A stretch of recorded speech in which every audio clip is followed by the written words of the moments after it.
প্রতিশোধ নিতে চাইছিল সেটা এখনই সবার সামনে পরিষ্কার হচ্ছে। তুলি, তুমি বলো তো সবাইকে নিজে মুখে। তুলিকে নিয়ে এসে জিনিয়ার মুখোশ খুলে দিল।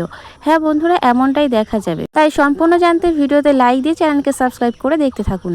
গল্পের শুরুতে দেখা যায় শুভ রেডি হতে থাকে এবং মনে মনে বলতে থাকে, যে করেই হোক জিনিয়ার সাথে সুমিতের এঙ্গেজমেন্টের আগে আমাকে তুলিকে নিয়ে এখানে পৌঁছাতেই হবে। ওদিকে দেখা যাবে দেব শুভকে বলবে, আচ্ছা শুভ, তুমি কি করতে চাইছো বলো তো, আমাকে বলো, তুমি তো কোনো কিছু আমাকে বলছোও না। তখন শুভ কিছু না বলে আদি বলে, দেখো শুভ, আমাদের এখন কিন্তু বাঁচতে, তুমি কিন্তু এখন একা নাও, এটা তোমাকে ভাবতে হবে। তখন শুভ বলে, যাক, তুমি আমাদের বাচ্চাটিকে তাহলে মেনে নিয়েছো।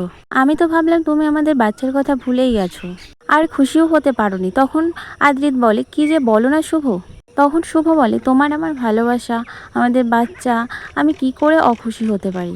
তখন শুভ বলে যে, না, সেই সবের সময় তো তুমি ছিলে না, তাই আমি ভেবেছিলাম হয়তো তুমি অনেক খুশি হবে, কিন্তু না, আমি সেটা দেখলাম না। আমার মনে হলো যেন তুমি খুশি হতে পারোনি, আমার মনে হচ্ছিল যেন তুমি আমাদের বাচ্চাটাকে মেনে নিতে পারোনি। তখন আদি বলে, কি যে বলো না শুভ, আমাদের সন্তান আর আমি খুশি হব না।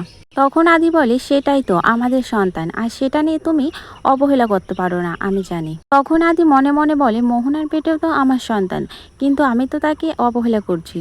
তারপর আদি চলে গেলে শুভ বলে যে, না, আদিকে কিছুই জানানো যাবে না, আমাকে যে করেই হোক খুব তাড়াতাড়ি ওখানে পৌঁছাতে হবে, আর পৌঁছাতে হবে, আর সময়ের আগে আসতেও হবে।